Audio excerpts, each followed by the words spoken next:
quando o Senhor Jesus chamou.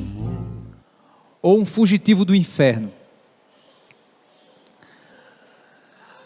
A característica da religião secular, e o que é, quando a gente fala secular, nós estamos nos referindo a uma visão meramente humana das coisas, sem considerar uma perspectiva espiritual e eterna. Isso chama-se visão secular, certo? A característica de uma religião secular, que muitos evangélicos vivem hoje em dia, é aquela de viver uma vida moral, correta, uma vida honesta, uma vida que não te leva para a delegacia, esperando o céu chegar. Isso é uma visão secular de vida cristã. Mas vida cristã não é isso. Vida cristã, meus irmãos, é viver a vida aqui sob a perspectiva de um céu. Vida cristã é viver a vida aqui sob a perspectiva de um céu. Um céu que se aproxima a cada dia. Esse céu, ele já é realidade dentro de nós. Mas ele é total no futuro. Você tem sido um cristão ou apenas um religioso que espera o céu chegar, mas vive aqui como se o céu fosse apenas uma coisa do futuro? É um bom cristão, mas o seu coração não se alimenta da eternidade. Quando eu digo bom cristão, é boa pessoa. Para você, será que o céu não é apenas uma oportunidade de fugir do inferno?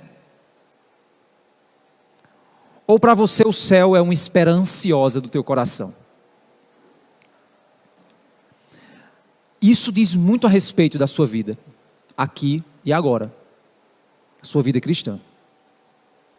E essa é a realidade da igreja de Laodiceia, que é a que nós vamos ver hoje. Abram suas Bíblias em Apocalipse capítulo 3, verso 14. Apocalipse capítulo 3, verso 14. Sempre que a gente vai fazer uma leitura das Escrituras, existe uma coisa chamada linha melódica, que é a maneira como o autor está expressando o seu pensamento. E essa linha melódica, ela vai conduzindo tua mente, o teu coração na direção que o autor deseja, que o autor bíblico deseja. Por isso que a gente não pode interpretar as Escrituras simplesmente considerando que a Bíblia é só, que os textos bíblicos são verdades lançadas para você decorar. Não é isso. Mas elas são verdades que estão interconectadas, estão conectadas umas com as outras. Por isso que quando Jesus ele apresenta suas características no início de cada igreja, ele está trazendo uma ideia que ele vai usar na carta, que ele vai usar no restante do texto. E aqui Jesus, ele no verso 14, ele diz assim: ao anjo da igreja em Laodiceia escreva: estas coisas diz o Amém. Ele se coloca como aquele que é o Amém. Amém significa assim seja. Aquilo que prego batido, ponta virada. Em Cristo, o Amém de Deus ocorre. O assim seja de Deus. Aquele que faz e ninguém desfaz. Aquele que não faz e ninguém consegue fazer. Aquilo que ele não quer que seja feito. Aquele que de fato a vontade plena de Deus acontece. Pois ele é o Amém. O assim seja de Deus. Mas também ele se coloca como a testemunha fiel e verdadeira. E quando nós nos referimos a testemunha nas Escrituras, a palavra grega testemunha, ela parece muito com a palavra martírio do nosso português. E o sentido de testemunho e martírio é quase que a mesma coisa. O que isso quer dizer? Testemunhar de Cristo, meus irmãos, não é simplesmente você falar que você viu sobre Jesus. Testemunhar de Cristo exige que a tua vida fale. A tua boca fala o que você crê, mas a tua vida mostra o que você crê. E o que a tua vida mostra a respeito da tua fé, esse é o teu testemunho. O que você faz ou não faz, o que diz ou não diz, como você decide, por que você decide o que você decide. Isso é o teu testemunho, é a tua vida. Cristo, ele é a testemunha fiel e verdadeira, aquele que viveu a vida que deveria, em sua totalidade, testemunhar a respeito da pessoa do Pai. Isso ele fez, a testemunha fiel e verdadeira, a respeito do que Deus está fazendo neste mundo, ele sendo o próprio Deus também. Mas ele também conclui dizendo que ele é o princípio da criação de Deus.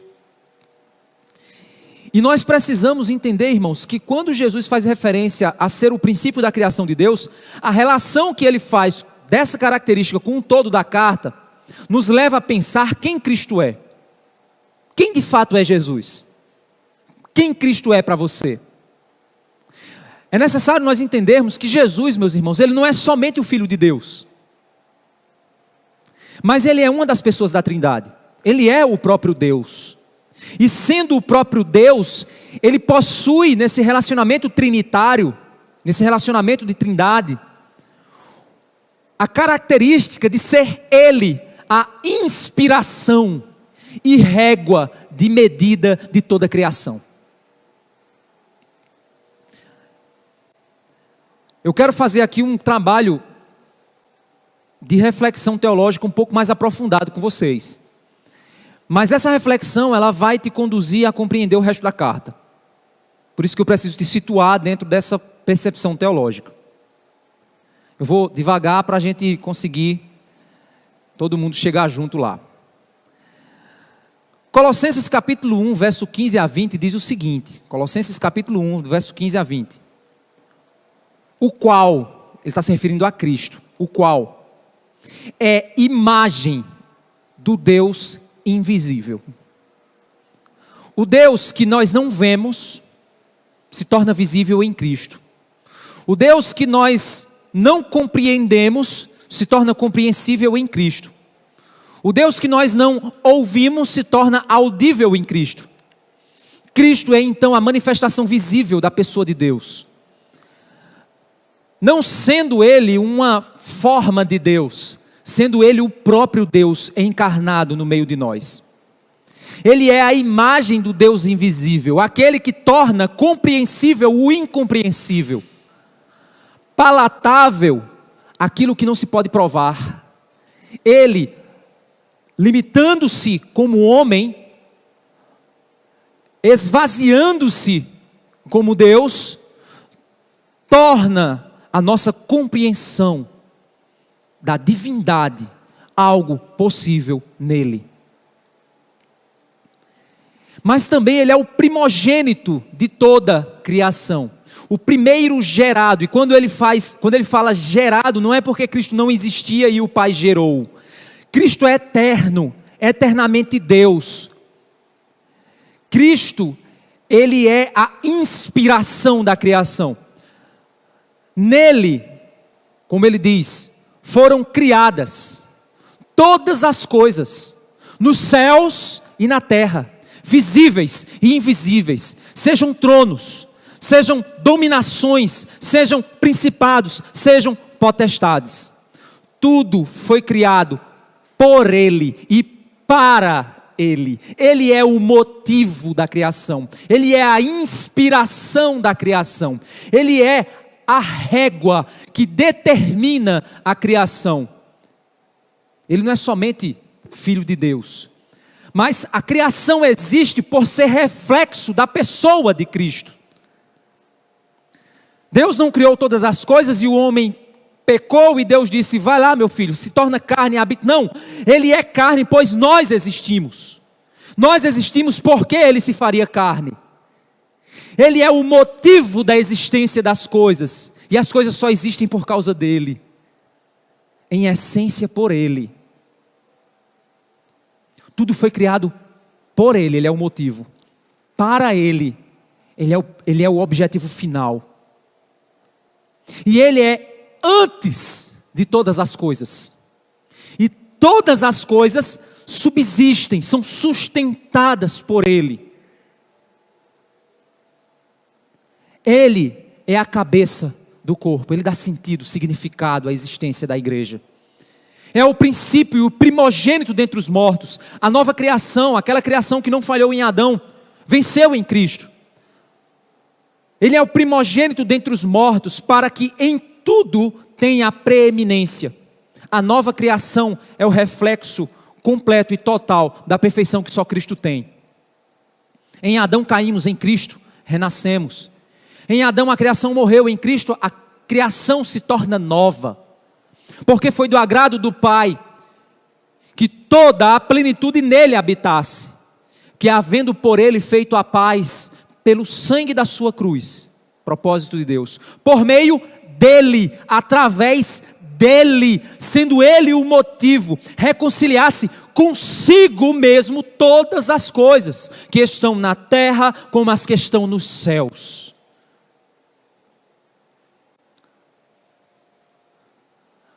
João, capítulo 1, o Evangelho de João, verso 1 ao 4 diz: no princípio era o verbo, a ação, o que se move, estava com Deus, e o verbo era Deus. Ele estava no princípio com Deus. Todas as coisas foram feitas por Ele, e sem Ele, Ele é a ferramenta, nada do que foi feito se fez. Ele é a inspiração. Nele estava a vida, Ele é a razão de viver, e a vida era a luz dos homens. Ele é o entendimento da vida, da correta vida, da verdadeira vida. Então, meus irmãos, sempre que eu vejo aquele texto que diz assim: vai ter com a formiga ao preguiçoso, olha para ela e vê como é os caminhos dela, né? Vê como ela é sábia.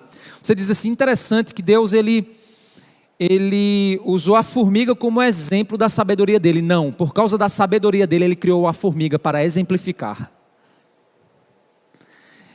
Ele não olhou para as coisas e disse assim: deixa eu encontrar um bichinho para eu me inspirar. Eita, esse bichinho, ele é legal. Eu vou falar da minha sabedoria, vou falar do meu trabalho, vou falar pela formiga. Não. Ele criou para que essa coisa apontasse para a pessoa dele. Essa coisa foi criada porque ele é sábio. E essa coisa foi criada com a oportunidade e a honra de ser instrumento para manifestar a sabedoria de Deus. Os céus declaram a glória de Deus, a obra, o firmamento, mostra a perfeição de suas mãos, de sua ação. As coisas não foram criadas porque ele diz assim: como é bonito isso que eu fiz, eu quero que isso manifeste minha glória. Não, eu farei isso, pois isso manifestará a minha glória. É por isso, irmãos, que a gente precisa entender dois conceitos dentro da teologia, quando a gente vai estudar a Trindade, que são importantes para a gente amplificar a nossa percepção de Deus. O primeiro princípio chama-se pericorese. Pericorese. O que é isso? Pericorese seria um significado bem simplificado, a dança de Deus. A dança de Deus, o relacionamento trinitário.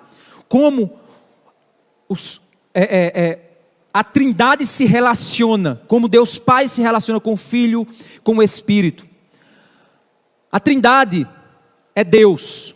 Deus se manifestando em três pessoas, sendo o Pai de mesma essência do Filho, mesmo material, não é um alguém separado, pois o Pai existe no Filho, o Filho existe no Pai e ambos existem no Espírito. Eles não têm existências separadas, eles não são distintos. Eles não são três deuses, é um Deus, mas que subsiste em três pessoas: Pai, Filho e Espírito. Esses três são tão completos, tão autoexistentes, que eles se amam com tamanha intensidade de entrega, um para o outro, onde nada falta em um, nada sobra no outro, tudo se completa, tudo se alinha de modo perfeito, em um relacionamento eterno de amor, onde o Pai se doa pelo Filho, o Filho se doa pelo Pai, o Espírito se doa por ambos e ambos se doam pelo Espírito. Não falta nada em Deus, mas esse relacionamento de amor perfeito, pleno, total, completo, faz com que um Deus que se ama perfeitamente, perfeitamente satisfeito em si mesmo, feliz em si mesmo, escolha superabundar em amor, ao ponto de derramar esse amor sobre criaturas, dizendo: façamos o homem à nossa imagem, conforme a nossa semelhança. Quando Deus cria o homem, Ele não cria o homem para adorá-lo, porque ele precisa ser adorado para reafirmar sua identidade. Ele é perfeitamente completo, feliz, amoroso, autoexistente. Mas quando Deus cria o homem, Ele cria o homem para adorar a Deus, pois adorar a Deus é se submeter àquilo que há de mais perfeito, pleno, total, satisfatório no universo, a pessoa de Deus. Adorar a Deus, meus irmãos, ser chamado e capacitado para adorar a Deus, não é um chamado para preencher o vazio de Deus, mas é um chamado, uma honra para você poder provar desse amor eterno em um relacionamento com o Deus Trino. Como isso acontece? O nosso Deus, Ele é um Deus que se revela, mas Ele não se revela de modo estático. O que é isso, de modo estático? Seria Deus vir dizer assim: olha, eu sou isso, sou aquilo, sou isso, sou isso, sou isso, sou isso, anota aí o que eu sou. Não, Ele se revela no tempo e no espaço. Ele se revela na história, guiando a história,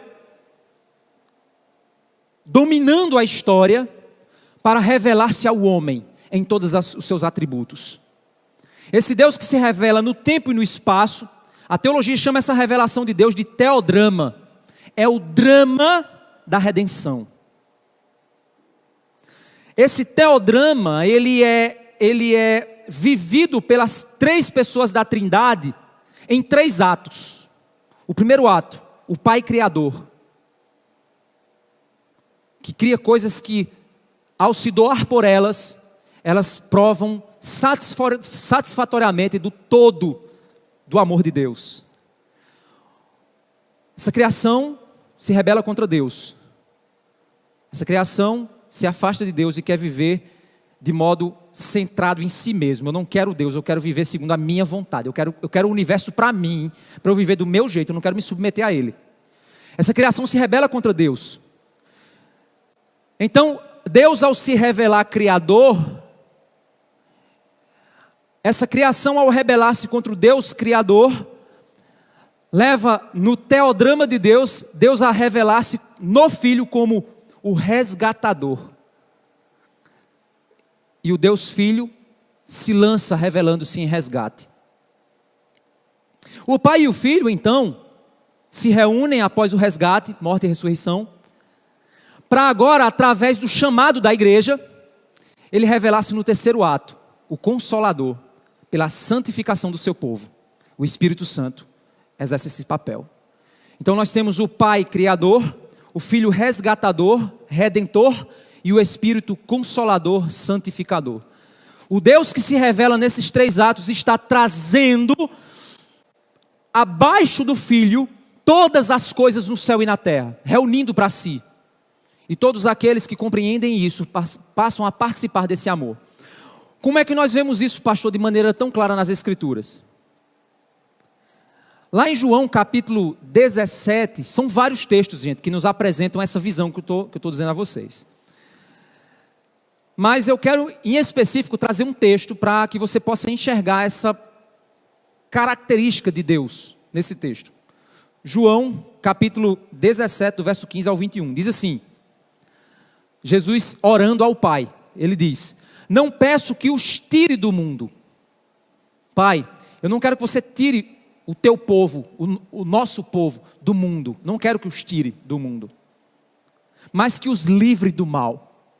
Pois o mal está no mundo, e o mal tentará desviá-los, o mal tentará dominá-los, o mal tentará escravizá-los, o mal tentará afastá-los de mim, o mal tentará, Mas eu não peço que os tire desse mundo, Pai, mas que os livre do mal. Não são do mundo, como eu do mundo não sou. Santifica-os, separa-os. O ministério do Espírito faz isso. Na tua verdade, a tua palavra, a revelação desse Deus na história é a verdade. Assim como tu me enviaste ao mundo, também eu os enviei ao mundo. O ministério da igreja é ser enviada. Esse é o ministério da igreja. Eu os envio ao mundo. E por eles me santifico, me entrego por eles, por essa missão que eles estão. Eu irei me entregar para capacitá-los nessa missão, para que eles sejam santificados na verdade. Não rogo somente por estes, mas também por aqueles que pela tua palavra hão de crer em mim. E olha o que ele vai dizer aqui. Por que tudo isso? Para que todos sejam unidade do povo de Deus. Como tu, ó Pai, o és em mim. Qual é o modelo da unidade do povo? A Trindade. A Trindade é o modelo da unidade da igreja.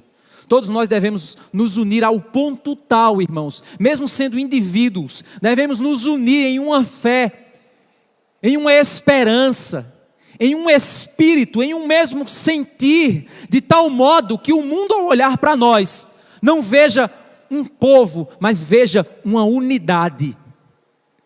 E o modelo é, para que todos sejam um, como tu, ó Pai, o és em mim, e eu em ti, que também eles sejam em nós. Nós somos chamados a essa dança eterna da Trindade, a participarmos desse amor trinitário. E aí, meus irmãos, quando nós somos chamados a isso, uma das figuras que vai apresentar para você de uma maneira muito clara, mas ao mesmo tempo muito limitada, mas é porque os símbolos que Deus escolheu para se revelar a nós, eles são limitados, porque só Ele se revela completamente. Só Cristo é a revelação completa de Deus. Mas Deus, Ele escolheu que marido e mulher, ao tornar-se uma só carne, vivam um amor tão intenso, de tamanha intimidade, que dois se tornam um, assim como três são um. Homem e mulher tornam-se um. Eles devem vivenciar esse amor de tamanha intensidade, um relacionamento de tanta entrega um pelo outro, que esse amor vai explodir em filhos. Filhos serão beneficiários do amor dos pais. Por isso que um erro terrível em casamento é quando o marido ou a mulher diz assim: o que há de mais importante na minha vida são meus filhos. Não é, você está errado, você está prejudicando a vida dos seus filhos. Pois o seu filho não é mais importante que o seu marido. O seu marido não é mais, o seu filho não é mais importante que sua esposa. Nunca deveria ser. Sabe por quê? Porque os seus filhos, eles serão maximamente beneficiários do teu amor para o teu cônjuge. Pois nós somos beneficiados pelo amor entre o Pai, o Filho e o Espírito. O que o casamento torna na família é aquilo que a criação é no Pai, no Filho e no Espírito. Esse movimento de amor, irmãos, um amor tão intenso, tão forte, tão poderoso, ele não morre em si mesmo. Ele gera frutos.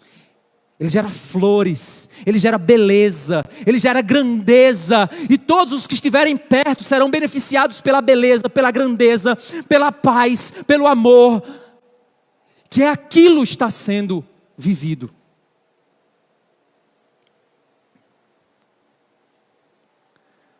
Nós, igreja, somos frutos do amor do Pai pelo Filho, e do Filho que morreu por nós para nos levar ao Pai, para abrir o caminho de passagem entre nós e o Pai, para que nós, o Filho e o Pai, sejamos um, como eles o são, em amor eterno, em unidade plena e perfeita. Então, meu irmão, põe uma coisa na sua cabeça. Se você aprender isso, isso vai mudar a sua vida. A verdadeira vida cristã não se trata de um passaporte para fugir do inferno. Um passaporte para fugir da condenação. Vida cristã não é isso. Vida cristã é um chamado, é um convite a ser. Imagina uma piscina cheia, até o topo. E se você está perto, meu irmão, e alguém joga alguma coisa dentro dessa piscina, a água que sai de lá vai te molhar.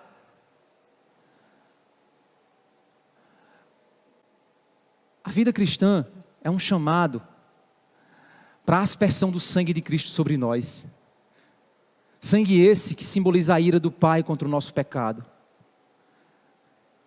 que esmagou o seu Filho, mas que o sangue daquele que foi esmagado caiu sobre nós.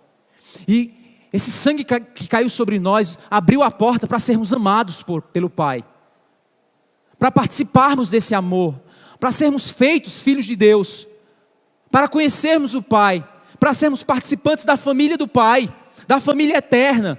Isso é o que é ser vida cristã. É um chamado para a verdadeira vida, vivida em abundância com o Pai. Viver uma vida sob uma perspectiva muito maior do que aquilo que o mundo nos apresenta. É viver uma existência sob uma perspectiva eterna, meu irmão. Ser evangélico, no uso correto da palavra, é viver em harmonia com o teodrama do Evangelho. É viver em harmonia com essa história, sendo chamados a testemunhar do amor que recebemos, porque fazemos parte do amor do Pai pelo Filho, do Filho pelo Pai, que nos amam, e por isso morreu por nós, enviou seu Filho por nós, e o Espírito nos consola, e nos chama a participar desse amor entre Pai, Filho e Espírito, esse amor eterno. É viver em harmonia com esse teodrama, realizando a tua missão, de testemunhar, de ser enviado ao mundo, provando esses efeitos práticos do que é salvação. É diante dessa visão, irmãos, que eu quero avançar então no que é a igreja de Laodiceia e refletir o que é que essa igreja tem a ver com a minha vida. O verso 15 diz assim: conheço as obras que você realiza. E aí Jesus faz o diagnóstico dessa igreja.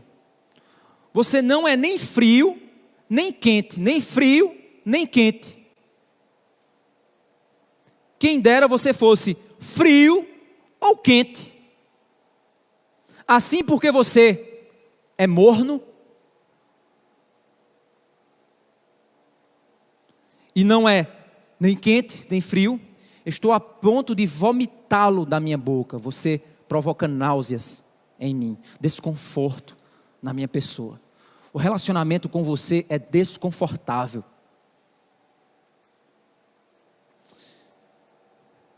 E aí você diz, por que Jesus está afirmando isso? O que significa isso? Eu sei que tem pessoas que vão lá na história da cidade, porque tinha um rio de um jeito, um rio de água quente, um rio de água fria. Não, eu quero, vamos ficar só no texto. Não é errado também você pensar isso, mas eu não tenho que achar que o autor disse isso por causa disso. É um achismo meu. Mas eu consigo ver no texto o que é que isso quer dizer. Nessa linha melódica do texto, a sequência, ele está dizendo o quê? Você diz, ou seja, eles agora vão expressar o que eles pensam. E é esse pensamento deles que faz com que Jesus observe que eles são mornos. As obras deles, a vida deles, não é a vida de alguém quente ou a vida de alguém frio. É a vida de alguém que mistura essas duas coisas. Alguém morno. E é na sequência que ele diz isso, quando ele diz assim, você diz, sou rico, ou seja, tenho recursos, não me falta nada, o que eu preciso eu compro, sou rico, estou bem de vida, não tenho angústias, não tenho problemas, não tenho tribulações, não tenho perseguições, estou bem de vida. E o pior de tudo é o que ele diz depois, não preciso de nada, tenho tudo o que eu quero, tenho tudo o que eu preciso. Eu não tenho nada de buscar além. Além do céu. Não existe nada para mim. Tudo o que eu tenho aqui e agora é o que eu preciso. A minha vida é vivida aqui. E eu posso viver aqui milhares e milhares de anos sem problema algum. estou bem demais. O diagnóstico, então, de Cristo nos mostra que eles estão enganados sobre isso. O erro deles é porque os olhos deles estão adoecidos para a verdade. Eles perderam a perspectiva da eternidade. Eles fecharam a sua visão de mundo no aqui e agora. Eles são aquilo que o apóstolo Paulo diz: se nós esperamos de Cristo somente nesta vida, nós somos os mais miseráveis de todos os homens. Eles esperam apenas aqui.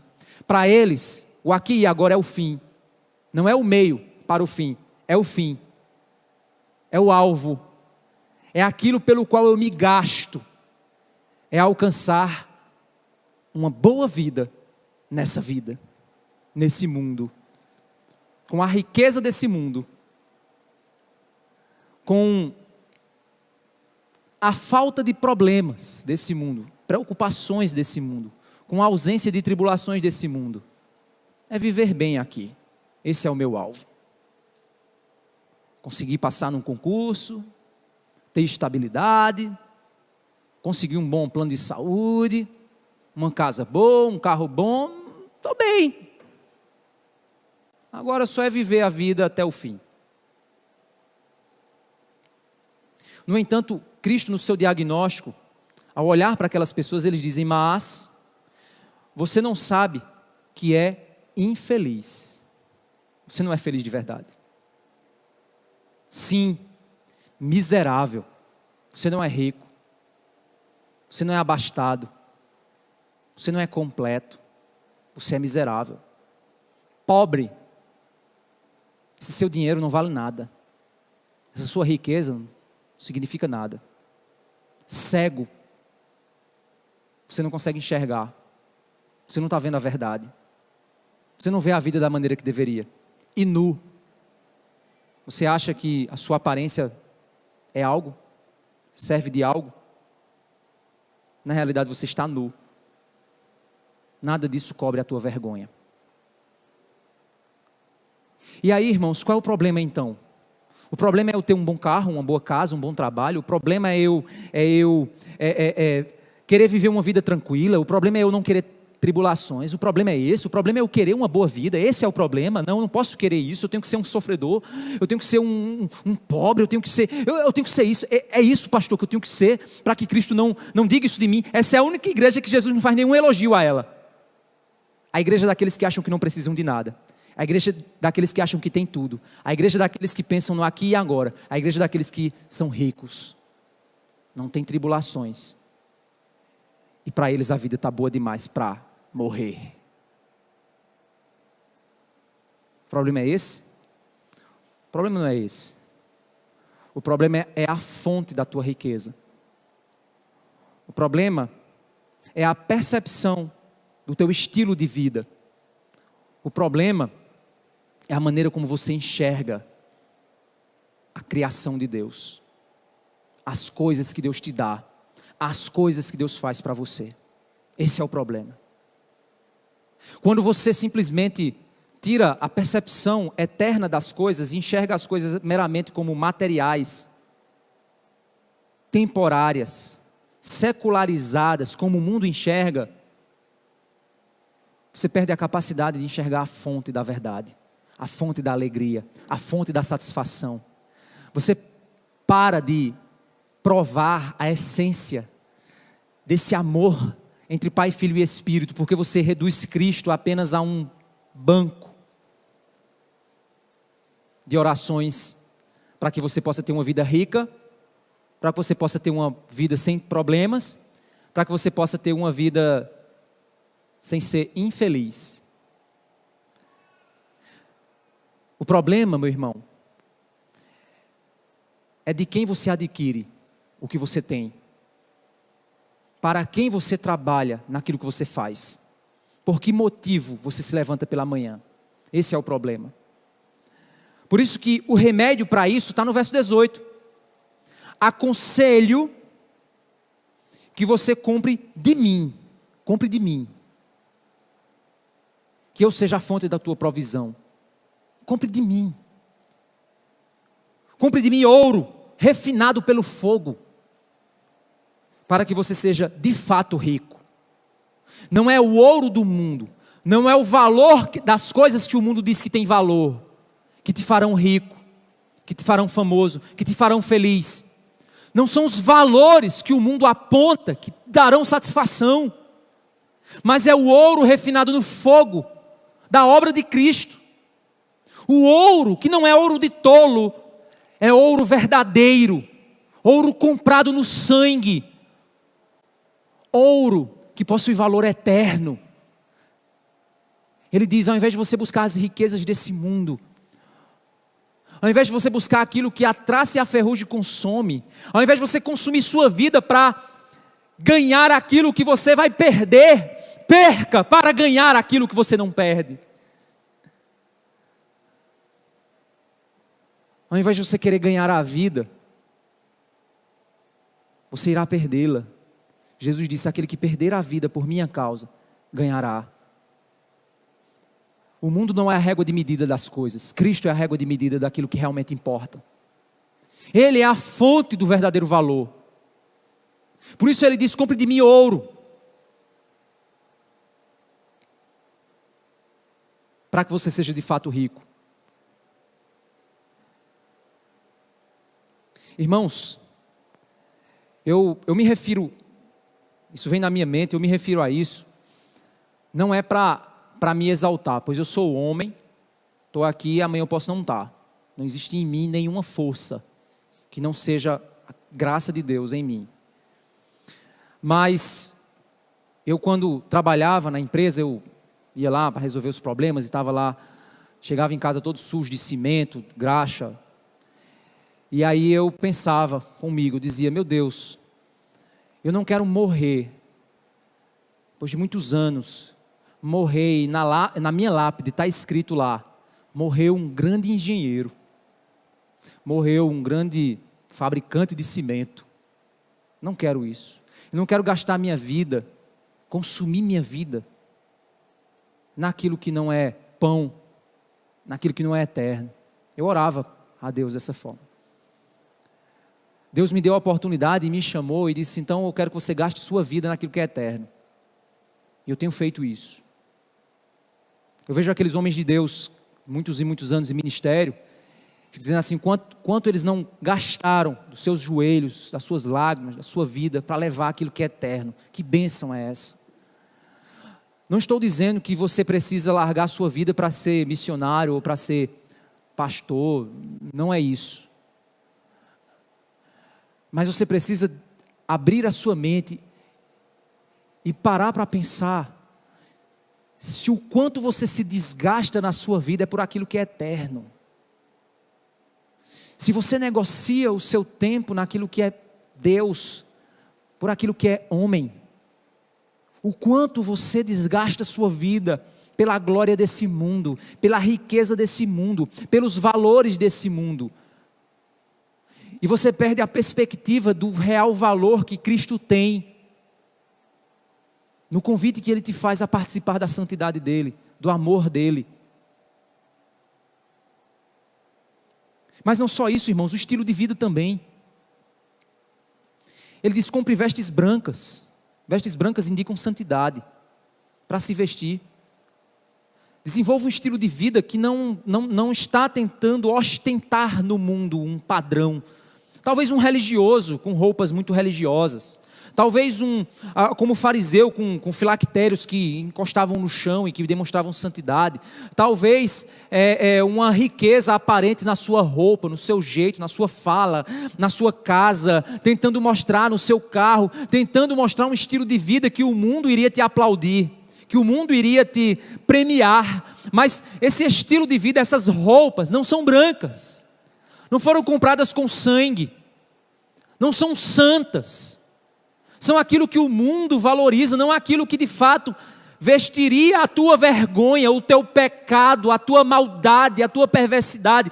Por isso que ele diz, compre vestes brancas para se vestir, compre de mim, que eu seja a fonte da tua provisão, da provisão da tua vida, da provisão do teu estilo de viver. Vestes brancas para se vestir, a fim de que a vergonha de sua nudez não fique evidente. Mas não só isso, irmãos. Por vezes também, a nossa incapacidade de enxergar as coisas com a perspectiva correta. Recentemente a gente teve, triste isso, irmãos, é triste isso, que eu vou dizer. Nós chegamos aí na marca dos 400 mil mortos pela Covid. Triste isso. Mas é complicado a gente ver os crentes dizendo, isso poderia ser evitado, isso não tem que ser assim. Meus irmãos, não estou dizendo que os governos são irresponsáveis ou responsáveis, não estou dizendo isso. Mas eu não posso reduzir a vida humana à responsabilidade dos homens. Não são os governos que têm poder sobre a vida e a morte. Eu não posso reduzir a possibilidade de viver e morrer a uma vacina. A ciência. Pois não é ela que domina a vida. Não é ela que domina, não é o governo que determina se eu vivo ou se eu morro. Não é o meu plano de saúde que dirá se eu vou viver. Não é o airbag do meu carro moderno que vai me proteger na hora do acidente. Pois em vão vigiar a sentinela se Deus não estiver ali. Eu não devo reduzir a vida ao conforto do mundo, a percepção mundana de que a política resolve, de que a ciência resolve, de que a tecnologia resolve. A vida não se resume à perspectiva que a sociedade tem de si mesma. A vida é aquilo que Deus determina para ela. A vida é muito mais do que o meu comer, o meu beber, o meu dormir, a minha casa, o meu emprego. A minha vida é muito mais do que isso. A minha vida é Cristo em mim. Essa é a minha vida. É fato que os governos são responsáveis ou irresponsáveis. É fato que ações podem ser tomadas. Você pode tomar cuidados, distanciamento. É fato. Mas a sua vida não está na sua mão. Não é isso que determina se você vai viver mais um dia. É a misericórdia de Deus. É o propósito de Deus para você. Não reduza Deus a números. Não reduza Deus a circunstâncias. Não reduza Deus a atos da ciência. Não reduza Deus. Ele é maior do que tudo isso. O problema da igreja de Laodiceia é que ela reduzia Deus às coisas, ao conforto. Era uma igreja rica, confortável. Era uma igreja que não tinha tribulações, não tinha perseguições. Eles eram muito santos, eram muito bons. Mas eles eram pobres, cegos e nus. Nós achamos que estamos protegidos, mas Deus diz, você se acha protegido? Você não está protegido. Você se acha rico com esse dinheiro, mas esse dinheiro não te salva da doença. Você se acha protegido com esse cadeado, mas esse cadeado não te salva do ladrão. Você se acha protegido com toda essa prudência? Você acha que o distanciamento, o álcool, tudo isso vai dar convicção de que você vai ficar bem? Infelizmente você é miserável, pobre, cego e nu. Nada disso tem valor.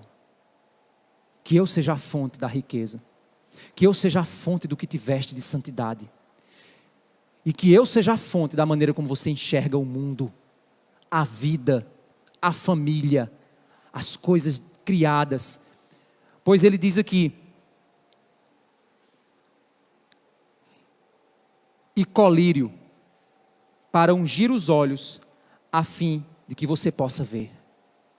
Compre de mim colírio, para que eu possa curar a tua maneira de enxergar a vida. Para que você possa enxergar a vida com os olhos sarados, com os olhos abertos, com uma verdadeira visão. Meus irmãos, nós não podemos limitar, sermos chamados para viver a vida sob a perspectiva de Deus. É uma honra, meus irmãos. Sabe por quê, irmão? Porque eu não amo minha esposa porque eu tenho medo dela me maltratar. Eu não amo minha esposa porque eu tenho receio do que o povo vai pensar. Eu não fui chamado a amar minha esposa porque eu tenho que mostrar para o povo isso, ou eu tenho que me sentir bem com ela. Não. Nós homens fomos chamados porque nos foi dada pelo Criador a honra de sermos atores no teodrama da redenção. Você, homem, que Deus chamou a casar, você está casado, não é para ser feliz. Você está casado pois Deus te elegeu, te chamou, para que você se vista como ator de Cristo, dramatizando como Cristo amou a igreja. Pois Efésios 5 diz: maridos, amai vossas mulheres, como Cristo amou a igreja e se entregou por ela. Você tem a honra de, na tua vida, mostrar o quanto Cristo te amou. Mostrar para o mundo o quanto Cristo nos amou, a partir do momento em que você ama sua esposa. Então você não ama sua esposa para se sentir bem. Você ama sua esposa porque existe algo maior do que você dizendo: eu te escolhi para revelar o meu amor através de você. Através do teu casamento. Através do teu relacionamento. Filhos, vocês têm que obedecer o pai, os seus pais. Não é porque você tem que fazer isso para não apanhar. É porque Deus te deu a honra de, através da tua obediência, mostrar o que Cristo fez ao se entregar na cruz pelo Pai. Para o Pai. A tua obediência é o chamado de Deus para dizer o que o Cristo fez pelo Pai. Então, meus irmãos, as coisas criadas, elas não foram criadas só para você viver e ficar legal. Não, elas foram criadas porque existe algo maior do que elas, para as quais essas coisas apontam. E quando você aproveita as coisas criadas sob a perspectiva dos olhos eternos, você ama sua esposa sabendo por quê, sendo capacitado por algo maior do que você para amar. Você obedece seus pais porque você é capacitado por algo maior do que você para obedecer. Você não faz somente para não se dar mal. Você não faz só porque você tem medo de ir para o inferno. Você faz porque você foi chamado para representar algo muito maior do que você.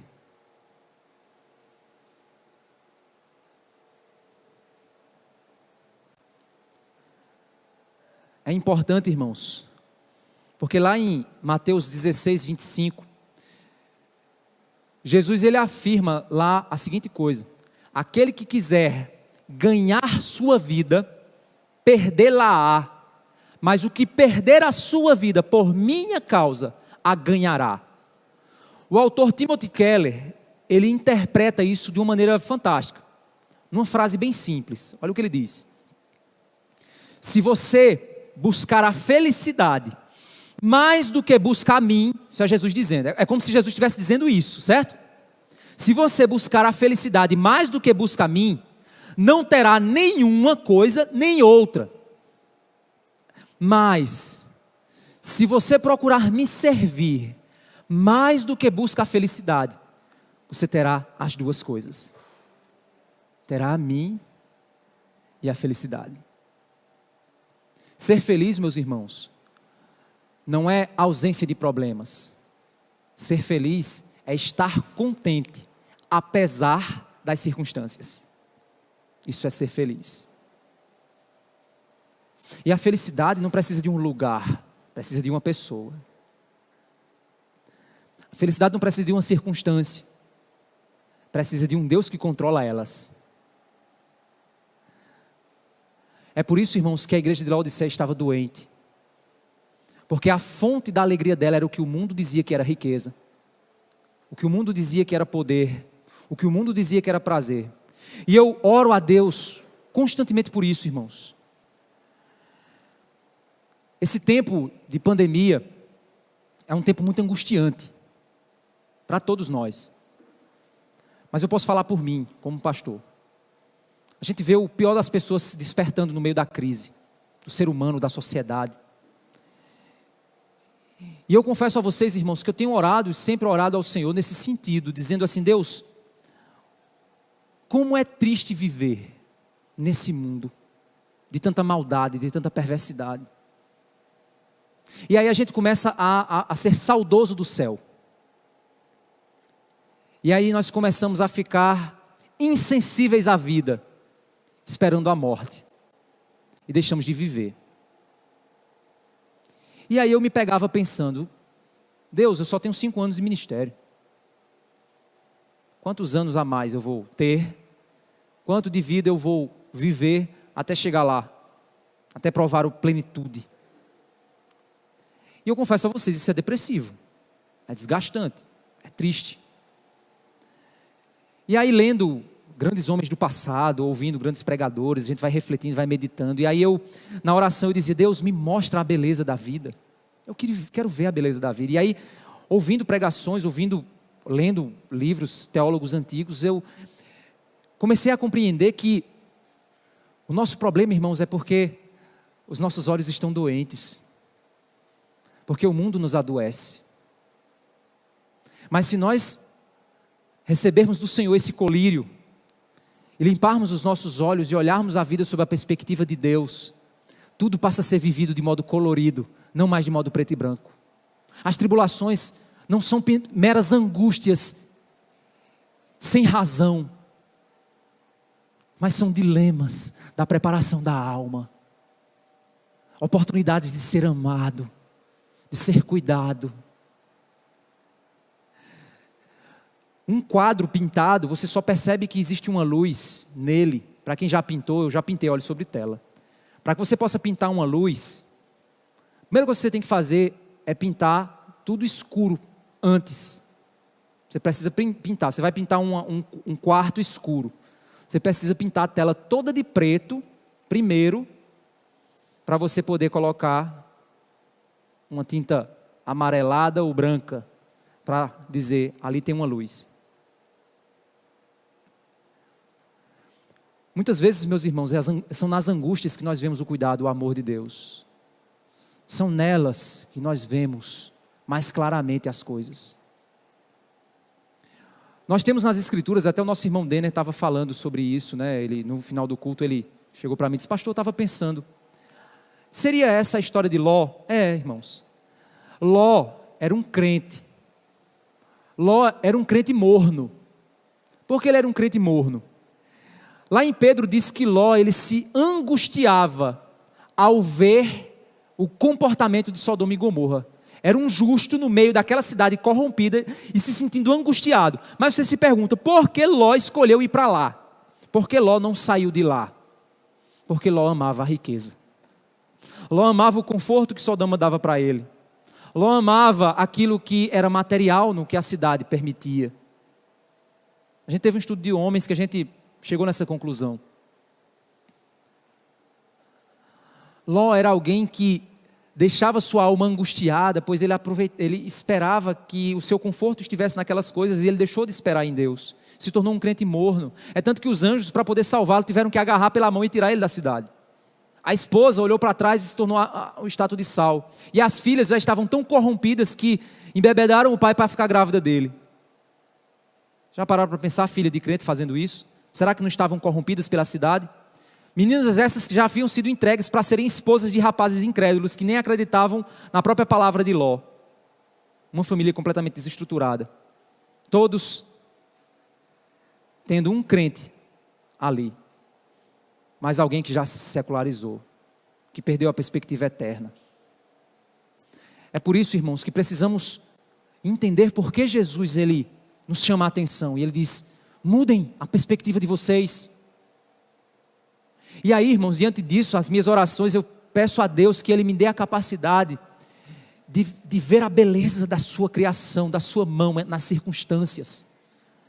Quando eu estiver assistindo um filme, eu ver lá um efeito especial, eu digo assim, caramba, que beleza, a inteligência dada por Deus para que isso tão bonito aconteça. Que bom poder viajar e usar esse carro e poder curtir com minha família. Que bom! E aí, irmãos, uma vez eu estava em casa e a gente tem um gatinho lá pequenininho e o bichinho estava lá brincando, né?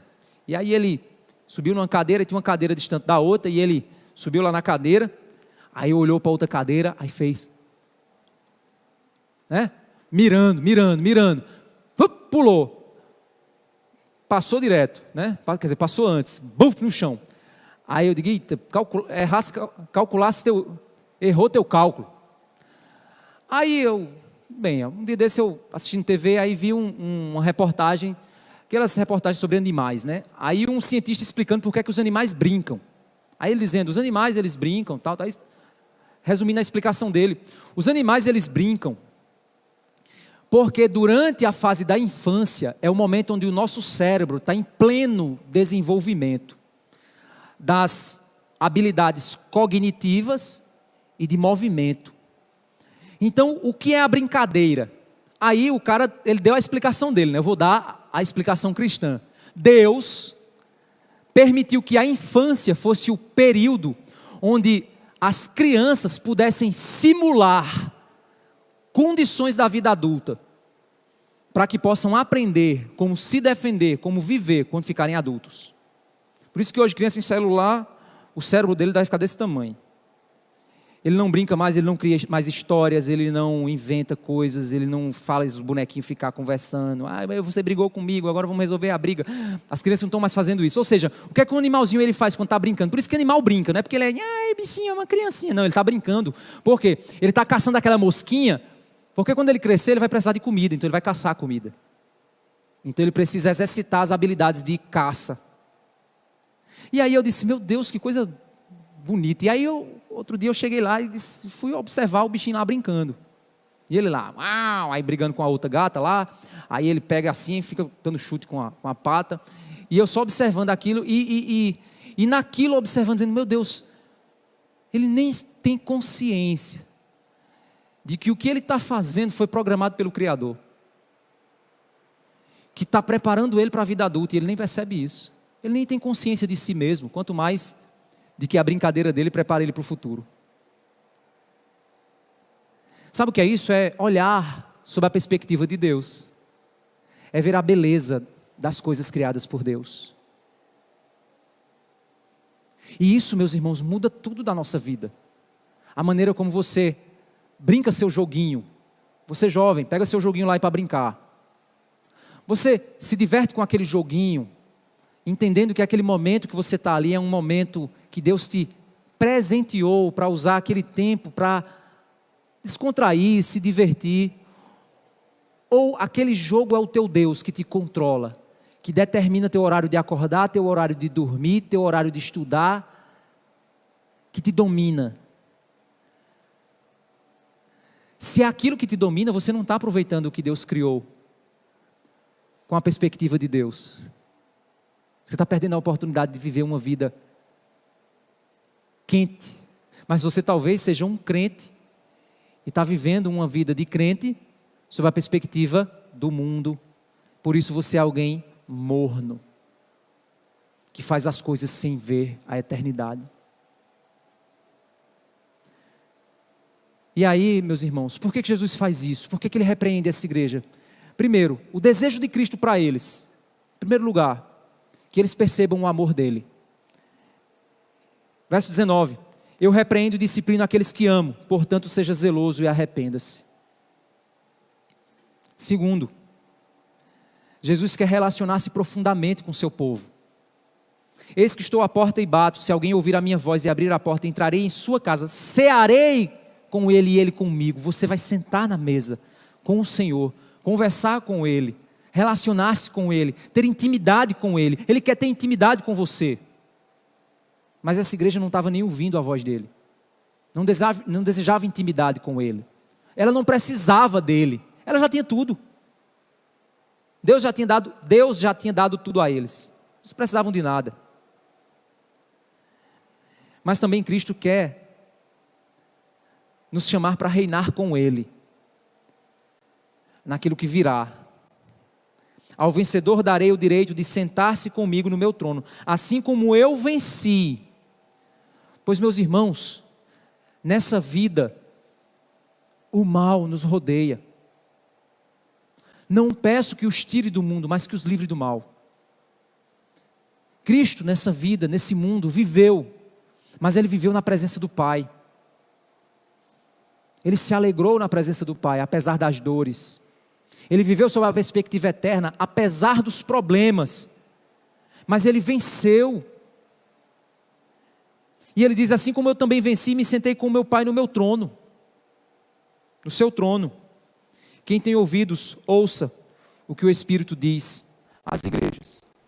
Meus irmãos, eles pareciam ser um povo que buscava satisfazer seu prazer nas coisas criadas e não no Criador. Deixavam o mundo de tal padrão padrão da riqueza, da beleza, do prazer. Eles deveriam viver, e ao viver como crentes, viver a verdadeira vida. Mas eles viviam segundo o padrão do mundo. Eles nem eram mortos, pois eles eram crentes, então eles não estavam nem frios. E nem vivos, pois eles não eram quentes.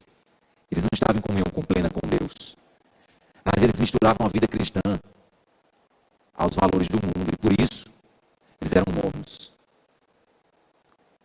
Eles esqueciam que essa vida é apenas uma passagem. Eles tornavam essa vida o meio e o fim para se viver. Eles pareciam ser crianças que se contentavam em brincar na lama do seu quintal, porque eles nunca conheceram o que é brincar na areia da praia diante do mar. Deus não nos chama, irmãos, para adorá-lo porque Ele precisa. Deus não nos chama para se relacionar com Ele porque Ele está sentindo tua falta. Ele nos chama para isso porque Ele está nos oferecendo o que há de melhor e mais belo no universo. Ele mesmo. Pois Ele é o primogênito de toda a criação. Nele todas as coisas subsistem. A tua vida não é tua, a tua vida é dele. A tua vida não é para ser vivida para si mesmo, a tua vida é para ser vivida para Cristo. E ao viver para Ele, você viverá a verdadeira vida. Você tem Cristo como algo que há de mais valioso em sua vida.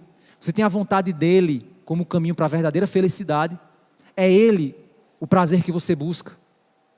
O quanto você nega de si mesmo para ter o melhor de Cristo. Mesmo que o melhor de Cristo seja a pobreza para esse mundo.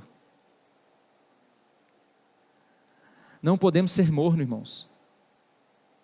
Porque o morno é aquele que parece estar vivo, mas está morto. Parece estar morto, mas ele não está frio, ele está misturado com quente.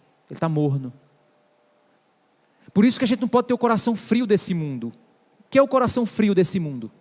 Mateus 24:12 diz: e por se multiplicar a iniquidade, o amor de muitos esfriará. Um mundo sem amor. Nós devemos ser quentes. Como Lucas 24:32, que fala sobre o caminho de Emaús. Nós devemos ter esse coração aqui. E disseram um para o outro, os discípulos disseram: porventura não ardia em nós o nosso coração, quando pelo caminho nos falava e quando nos abria as Escrituras? É esse o coração que nós devemos ter. Um coração que arde de paixão pelo Senhor e que busca nele a verdadeira alegria. Quando o Senhor Jesus chamou meu